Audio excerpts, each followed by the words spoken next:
I am Matt, and we're looking at a scientist who believes he's cracked the mystery of the Bermuda Triangle. I think it's one that's been going for centuries. Planes disappearing, ships disappearing, strange events occurring, strange sightings of sea monsters and strange fog. Um, I've always been fascinated by the Bermuda Triangle. I think if you look at the stats, they'll say that it's probably no more and no less ships going missing from other areas of the world, but I've always been fascinated. So let's have a look what he's got to say. A scientist believes he may have solved the infamous mystery of the Bermuda Triangle, which has been the site of supernatural speculation, plane crashes, and shipwrecks for decades. An oceanographer from the University of Southampton, Dr. Simon Boxall, discovered the region in the Atlantic Ocean has rogue waves, which are a natural ocean phenomena where waves can form around 100 feet high, coming from all angles, and are powerful enough to break a ship in half. To test the theory, Dr. Boxall and his team ran a simulation to recreate the USS Cyclops, an American carrier ship that sank in the region in 1918 and took 309 lives. So joining I think what was interesting about the USS Cyclops as well is there was no distress call. Basically, just went down. No distress call, nothing. So it must have been pretty quick what happened to it. me now is Dr. Simon Boxall. Thank you so much for giving us some of your time today. Okay, explain why your theory of rogue waves makes sense. There are two things here. I think the first thing is that rogue waves occur around the globe, but there are certain areas of the globe where rogue waves are more common. And rogue waves occur where you get two storm systems coming together, and a typical storm might only produce a wave of maybe 10 or 12 meters. That's about 30 feet. That's a lot. But where you get two storms, and somewhere like Florida, where you have Hurricane Alley, we talked about hurricanes in the last item, and you also get storms up in the North Atlantic, sort of off the Grand Banks. We get waves coming together and they combine to create these big rogue waves. Rogue waves don't come out of the blue, they occur in a storm condition. But there's another real reason why it's not just about rogue waves. Because there's lots of mysterious disappearances, apparently, but the Bermuda Triangle was only created as a concept by someone called George X. Sand in 1952. Prior to that, there was no real mystery. And we can extend mysteries of the oceans across the entire globe. And yeah, apparently there's different places. Like there's the Alaska Triangle, the Bermuda Triangle. There's different places where it's not quite a triangle, but they're trying to make it into a triangle because they'll go, oh look, there's disappearances here. But then again, you look at different places in the world, and I don't think there's a higher degree in the Bermuda Triangle of disappearances than there are in other places. There are two interesting facts. The first fact is that 33%, that's a third of all privately registered boats in the United States, are within that Bermuda Triangle area, because the triangle actually extends across to Florida, South Carolina, and Georgia, and includes the Bahamas. So a third of all the vessels registered in the US, private vessels, are in that area. Factoid number two, the US Coast Guard report from 2019, typical year, showed that 82% of all incidents at sea, that's losses of boats, losses of lives, accidents, occurred because people had no training and or no experience. That is very true. There's a video, bunch of English guys, they've basically bought a boat, done it up, and they've gone out sailing. And I think they've ripped the mast off.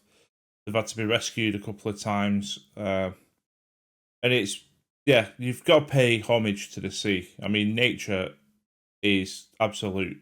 There's no beating nature. And if you've got the mix of people just thinking, I could buy a boat, go out there and sail it tomorrow, and yeah, what's the problem? This is a piece of piss. You're going to end up at the bottom of the sea, unfortunately. So there's probably an element of that as well. Definitely. Anyone can go and buy a boat. Anyone can take a 100-foot boat out into the open ocean without any training, without any safety equipment, without radios, without navigation equipment. There's nothing to stop them doing that. And if you take a third of the population and you put them into that triangle area, it's not surprising that boats sometimes go missing. Yeah, no, that absolutely does make sense. And Yeah, I mean, there's been people coming across boats as well. I mean, boats can travel the ocean for decades and no one would see them. I think people don't understand just how big the ocean is. We're talking millions upon millions of square miles, and you can imagine trying to find. It's like a literal like a needle in an haystack. That's how big we're talking. The distances. 2/3 of the Earth is ocean and sea, so you know, when you said we basically known as water. across the globe, also absolutely a valid point.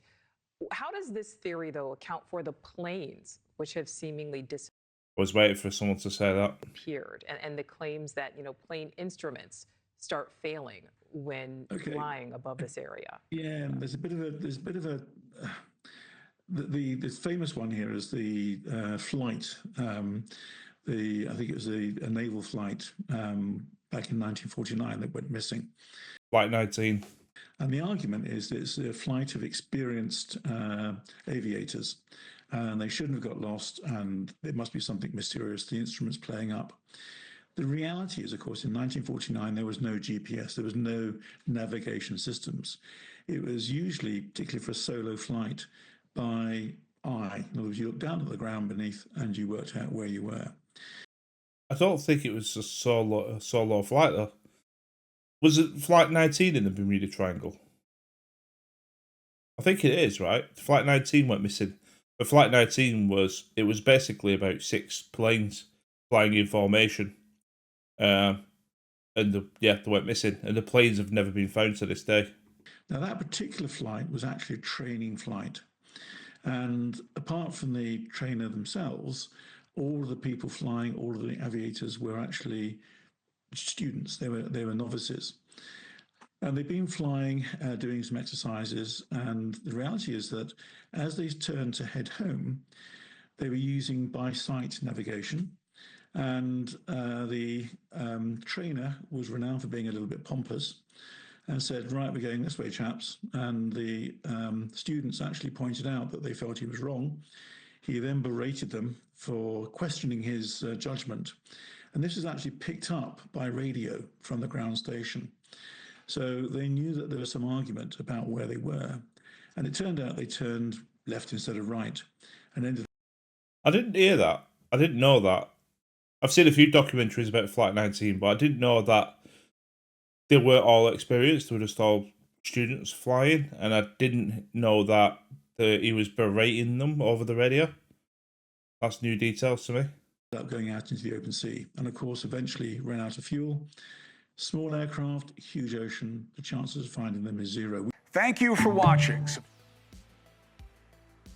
So, rogue waves.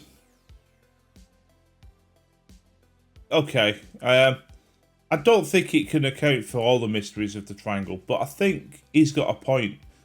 If you attribute mystery to a certain area of the world, you're gonna, every time there's like a slight, oh look, there's a light in the sky, or something goes missing in that area, straight away it's the Bermuda Triangle. But if a plane or a ship went missing somewhere else, you probably go, oh well, the sea's a mystery, or maybe it ran out of fuel and it crashed and you're not going to find it because the ocean's massive.